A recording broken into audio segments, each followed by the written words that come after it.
Hi, I'm Matt Buell with MBuell Studio, and on behalf of the Woodworking Network, it is your monthly Young Wood Pro visit. So, as promised, I have gone out and found another woodworker to chat with, and we had a really cool conversation. I'm looking forward to sharing it with you. This month, I spoke with Andrew Morris. Andrew won the Young Wood Pro in 2020. Talented guy. And I gotta be honest, talking with him was like being in a time traveling machine and going back and listening to myself talk about 10, 12 years ago.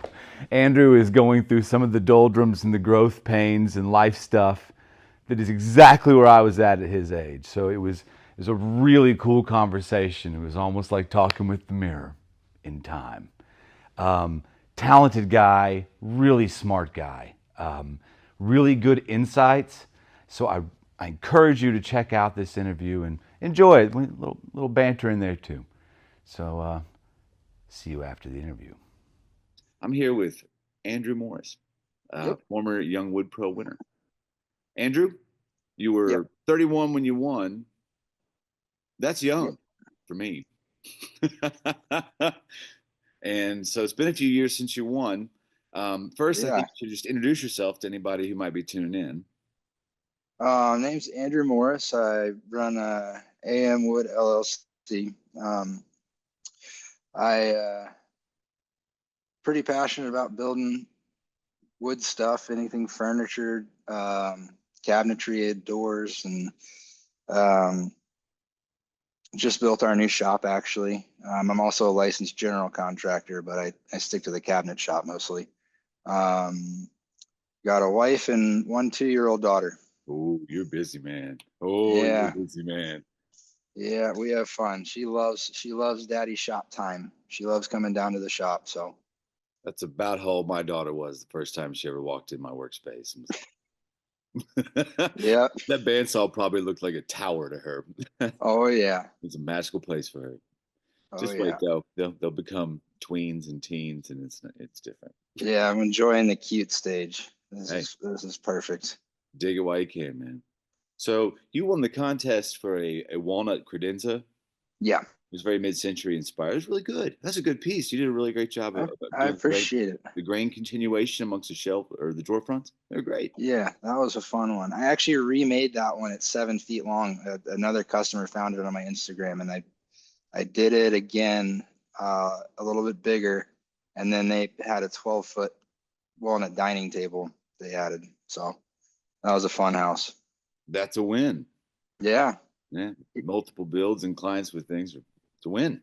Yeah. So since you won, so when you did win, you were just getting started out. Yeah, well, that was when I branched off of my I had an apprenticeship for a couple years and I was right at the end of that.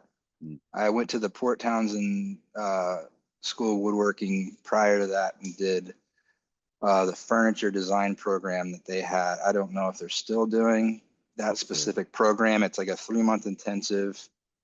Um, and from there, I went to a cabinet maker shop and apprenticed there for about 2.5 years, and then right at the end of that was when I built that piece. That's fantastic. I mean, I don't know how many people understand the value of apprenticeship and even the 3 month course. Like that saved you a lot of headaches down the road trying to do it yourself. Well, That's I did the headaches before that. okay. Well, Yeah, then you recognized the problem and saw a yeah. solution. I learned a lot faster having somebody who was better than me around. So It helps. yeah, It helps if my ears are open and my eyes are open. And there's someone that has experience. yeah, Well, cool. So since winning, you have branched out and opened your own shop. yep. And we've been going strong for a few years now, and we actually just built a new shop that's 2.5 times the size of the original shop, Cool. and it's already too small. So Yeah, yeah. always get more space than you think you need. Always. Yeah. Space So and we clamps all fall in the same category.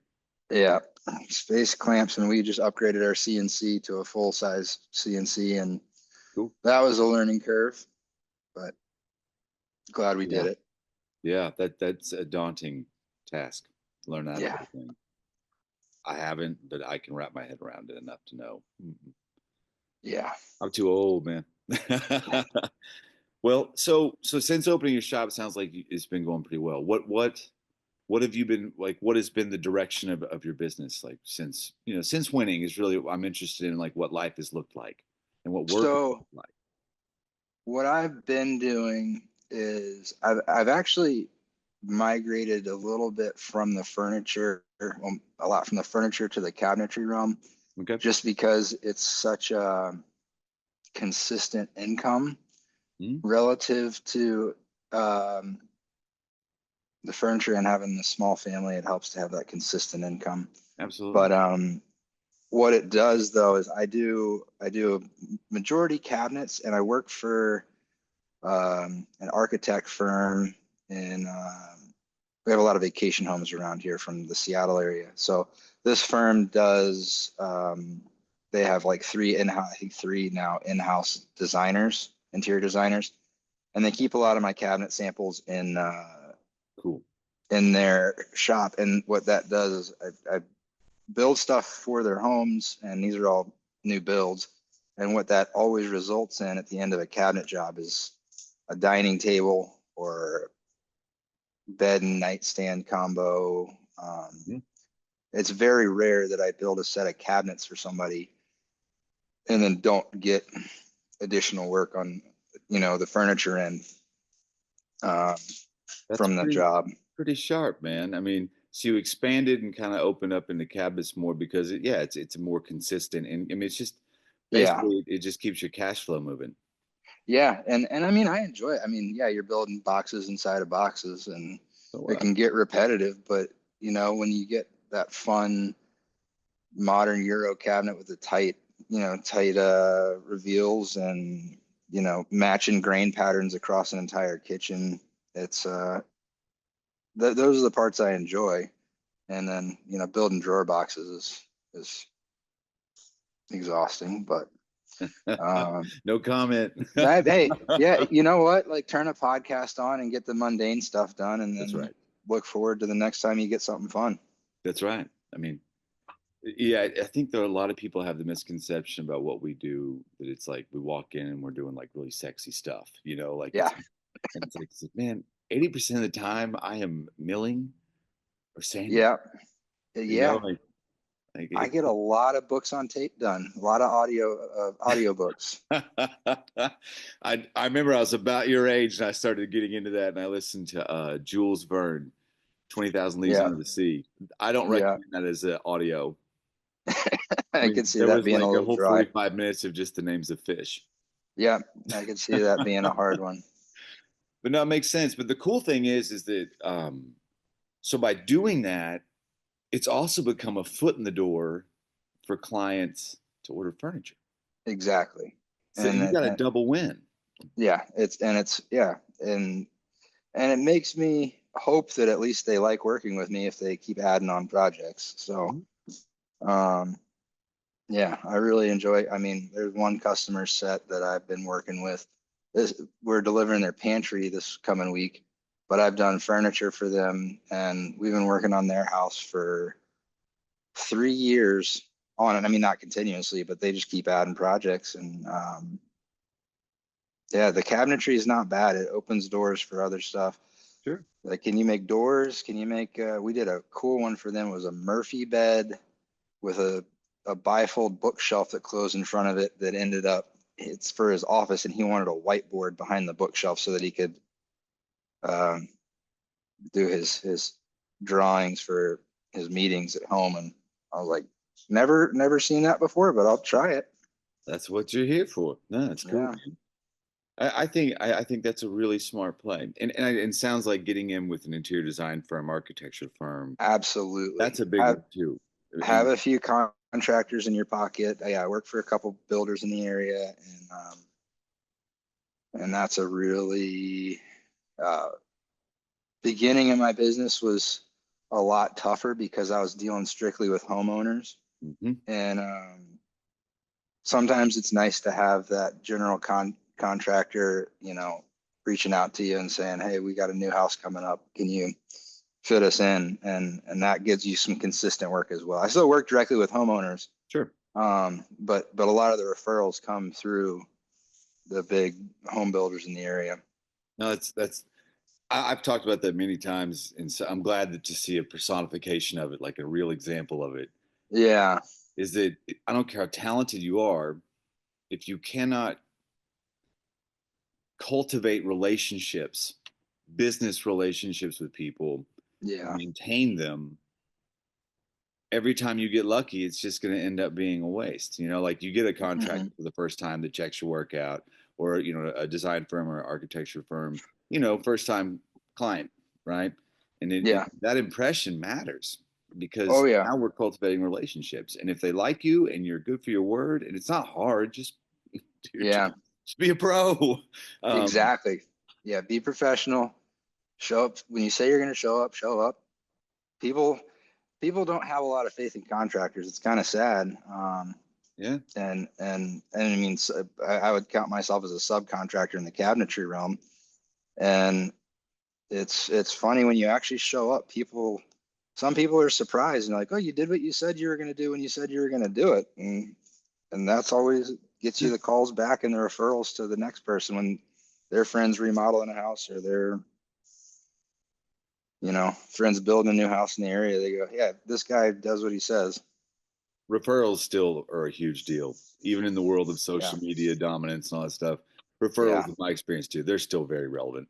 Oh, absolutely. Very relevant. I don't market. I don't have my phone number on my truck. I don't do any of that stuff. Well, I mean, and some people it works for them, but I hear your perspective and agree with it, at least in my own practices. But I try not to get too up in like, if other contractors, woodworkers, what they're doing, like I've always, just kind of stick to this is who I am. This is what I do. I show up. I do exactly. The rest is just the rest. Exactly. It's just really simple though, and it's like just be a pro. Yeah, if you're, I mean, be professional and show up. You just got to show up. That's 90% of it.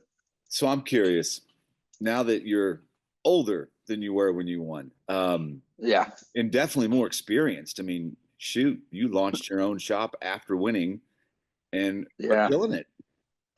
Well, there were some learning curves on the across a couple of years, but there will always be.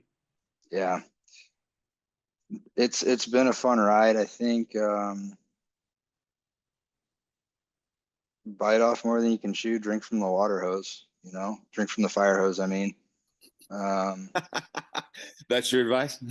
Yeah, it's by the first time that I got a job that was a 10-room cabinet, everything's built in, and I was like, can I do this? And I said yes, and I underbid, and I worked my ass off. I worked 7 days a week, and this is before I had a helper, and work until 10 o'clock at night, and I learned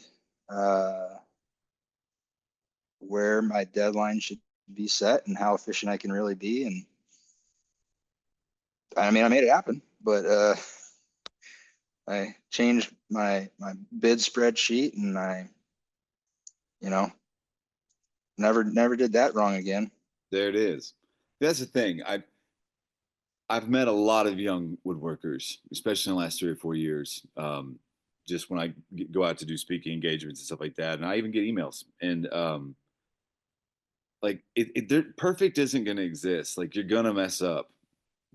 For me, woodworking, I learned by messing up and trying again. It was just a refusal to quit. And the key thing you said there was, I'm not going to make that mistake again. That is one of the biggest, that's a big determining factor whether somebody is able to actually sustain a business or not. It's not making the mistake. Most mistakes, are recoverable. It's how do I not have to live like that again? 100% agree. Physical pain, financial pain, those two make me stand up at attention and be like, I need to be teachable. Oh yeah. I will never.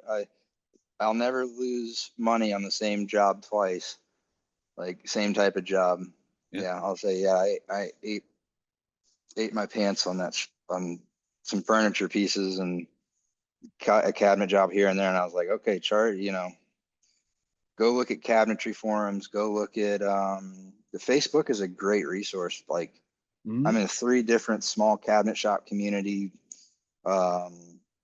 There's, Mosaic, the software I use for the Mhm. CNC. There's another community Mosaic. for that. And yeah, Yeah. exactly. And people just, um, that's another thing. Learn from other people's mistakes. And when you Yeah. make a mistake, make a post about it. Be like, hey, I goofed this up. If you're ever gonna do something like this, don't do it this way. No, I think it's Yeah. great. And you're right. I've heard other people, including the editor at Woodworking Network, talk about some cabinet maker and woodworking groups, like pro groups Yeah. on Facebook. It's like private groups where you can go in there and chat Yeah. and stuff. It's cool. I mean, to Yeah. me, it's like if it's a way that's helping you learn and it's helping you grow, and it's healthy and it's Yeah. legal, rock and roll. Do Shoot, that. I got hung up with one of our spray systems the other day, and I went on there and I was like, how do I get this door to stop behaving this way? And there were 5 different posts about different guys had the same problem. Hmm. It's cool. So, well, I'll talk to you. I have this idea that's coming to fruition. It's kind of like a woodworking support group, Yeah. and I'm working Woodworkers on Anonymous. it. Won't be anonymous, but yeah, it's like I'm working on it. But that's for a different conversation, different time. But when Yeah. it starts up, I will definitely get a hold of you. So that Oh would yeah. would that be your advice to the upcoming young wood pros that are watching this, like that you need to learn from your mistakes once? Oh no, I mean you're gonna mess up, just take time, reflect, and like don't try to not make the same mistake twice. But shoot, man, I've blasted this, nail holes through the face of cabinets. I've done all that multiple times. There's little stuff like that, but those game changers where you underbid a job, figure out why. Um, Change your policies. I just had a huge job with a customer that they wanted 5 different iterations of every room, and I said, okay, new policy on my bid stuff. Everything I draw past 2 times, if I'll give you 2 times redrawn, and then after that I'll charge by the hour. That was a new thing I learned this year. Good man. Um, like, and you want to please people, but if you put it in writing up front, you always have something to go back on. It's like, look, we're and find a nice way to say it, but we're taking more time in this design process than is normal. And you'll learn that for yourself the more you do it. You can't do all this stuff up front, but then say, hey, I've got to compensate myself for my time in redesigning, Yes. every single way we can build this room out or No, it's this great. piece out. So And my experience is the same. I usually will give someone 3 sketches, and after that, it's like we're gonna have to get into some contracts here. yeah, And, exactly. and the way I always have attacked it was, because some people are like, "What? You charge me a draw?" It's like, here's how this looks, and I Yeah, explained to them that I run an honest business and that my time is primarily owed to my paying clients, and yeah, I'm not in my shop working on the paying jobs that are under contract, and I'm drawing for free for 3 days straight, yeah, and I'm really doing a disservice to my clients. And what that yeah, really suggests to them is, okay, he's really about honoring his client, and I'm about to be a potential client. I can't, like they start to go, yeah. and that's the truth of the matter. It's like, would you like, you just gave me a bunch of money for a dining table and you want it by a certain time. Sorry, I'm making Yeah, it off for free for a week, and your piece is gonna be late. exactly. Yeah, It's a hard one though. You're learning some of the exact things at the exact same age range I was at learning those things. That is wild. yeah, yeah. Trial by fire. Man, and you've got an apprentice who's Yeah, help. That's fantastic. That's a whole new learning how to teach. yeah. Teaching is fun, but also hard. Hmm. You want to be patient, but at the same time, when you're headspace is completely devoured into one of your projects, and they want to ask questions, you gotta be able to divide, split your attention between a couple people. So that's Yeah, a hard one. it is. I think the good news is that if you're having new struggles, it means that you're growing because the old ones are now not struggles. Yeah. And just some perspective from an old guy here. Like I remember looking back and like, oh, this is awesome. It's like, wait a second, this is a new problem. All Yeah. right. All right. We learned. Yeah. I haven't gotten bored in this career yet. I guess I'm constantly learning. It's good. So, what's your most favorite thing you've worked on in the last few years? Last few years. Recent memory. I really had a good time. So this is a funny this might be a drawn out answer, but Yeah. my wife had been bugging me. So I told you our daughter's 2 years old, and she had been bugging me to make her some type of toddler bed that it was a crib that she showed me some things online. She was like, can you make this so that we can eventually transfer it from a crib to a bed? And I was just so busy. Our daughter was born when I was framing the staircase on our new house. So I've been busy, busy, running the full-time business, building our house as the general contractor and whatnot. So didn't have time to build her that crib, but my wife brought home an IKEA toddler bed when she outgrew the crib, and she got it off Facebook Marketplace for $50. And I just looked at it, I was like, that's not coming in. That's not coming in our house. I was wondering. I'm like, how'd that feel? I don't know if she knew it was going to piss me off or it just happened so. And so that Saturday, I had a bunch of cutoffs from a walnut dining table, and I made her a pretty sweet toddler bed that fits a twin mattress, and has like, a removable kind of guard on the side so she can grow into it. Cool. And I was just like, so that was the most, and I got, to design some of it and throw my own kind of pieces into it. But that was like a Saturday and a half that I had to build this thing, because she was like, I'm going to put this bed back together and it's going to go in her room. And I was just like, that's not happening. Yeah. So that was fun. That's a memorable one that, to be honest, when I put her to bed, I've fallen asleep in it. And it's cool to be able to make stuff for your house. Yeah. When we have the time, right? That's another thing that I Yeah. will tell new people starting a business. I had this goal of having my house be this showroom. All of my customers come look at my house. Here's all my stuff. Man, we don't have trim up. I don't have the cobbler kids never have shoes. Dude, man, it's a thing. And it's a thing. The auto mechanic always drives a beat up truck, and the woodworker, unless you're some superhuman, you're just not making money, your projects aren't done. And you when you do it for money, you're always the last one in line to have your work. Yep.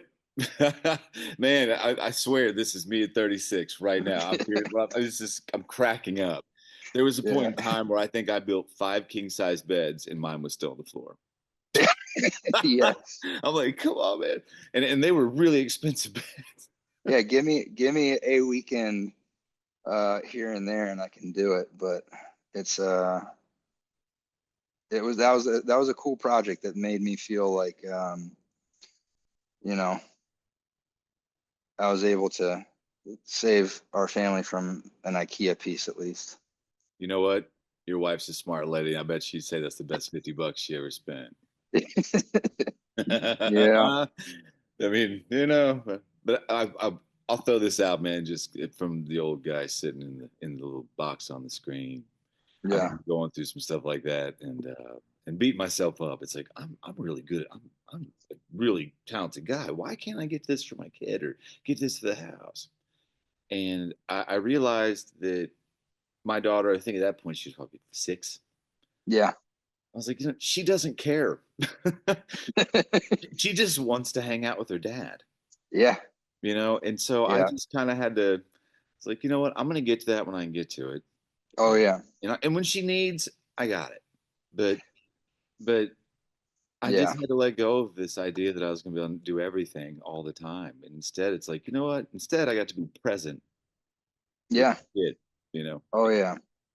Can't get I've that tried to stuff back. stop those late night work, late nights, and that's another thing of owning your own business is the one asset that you have that is absolutely limited is time. Yep. You know, you can make money and lose money, but you can't get time back. Right. In a wood shop, I just said in a video recently, the number one villain I fight every day is time. It is Yeah. the lead antagonist in my daily story. Oh yeah. And woodworking is not fast per se. So it's, Oh no. but no, it's hard. It's a hard struggle getting home in a good hour and Yeah. uh, it, you'll get the feel for it if you haven't already. Oh, well, the reason I built the shop that I built, so my home is above us. We built a 2,200 square foot shop and then put the house on top of it, and I did 13 inches of insulation trying to meet the dust collector and Sure. whatnot. But the cool thing about raising our daughter here is she'll sleep through anything. You know, she'll like Yeah. the noise and stuff. She sleeps through all different stuff. But I'm able to go up for lunch. I have lunch with my family. Um, she comes down here and says hi to me in the shop. And yeah, my last shop was across the property, and that was cool. But I wanted to save money on concrete and roofing materials, so I just stacked them on top of each other, and it works out. It works out so far. Yeah. The hard part Busy was life is a insurance. good life, man. Yeah, I mean, yeah. Convincing an insurance company to insure one floor of a building and another one insure another floor was hard. with the wood shop underneath it. Yeah. Yeah. Whoop, we got it done. Yeah. So where do you see your business going, you know, moving forward? Got any plans or anything you haven't gotten to yet? Uh, It's a big so question. my goals, it is. So my goals going forward, I want to, so my wife's going to start working in here pretty soon. And I think it's a good size shop for 3 people max, and it's going to be part-time.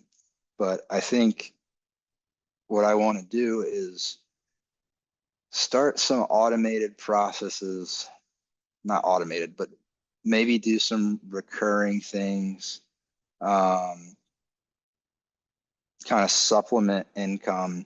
And this is solely not because I'm not making enough doing the cabinetry and furniture thing, but I want to have more time to do the creative furniture thing.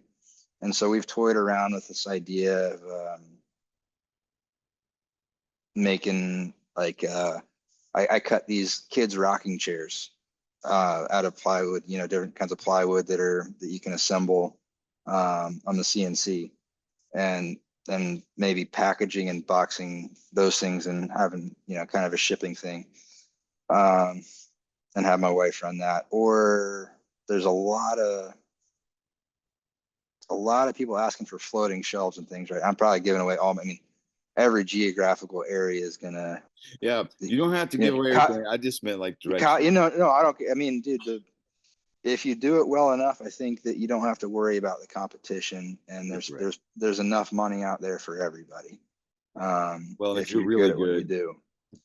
you know, But that's kind of a goal for me, to free up some time. Just have a couple staple items to throw on the website and say, like, we keep an inventory of this, because it is hard when everything's custom in my shop right now. There's exhausting. no, and I'm the only one that designs, It's right? So exhausting. my apprentice does all. She's great at building, but she has zero interest at CAD drawings or um, learning the CNC machine. So all the programming's on me. So if I just had another source of income that I could throw in there, that's kind of a goal. And then, training my wife.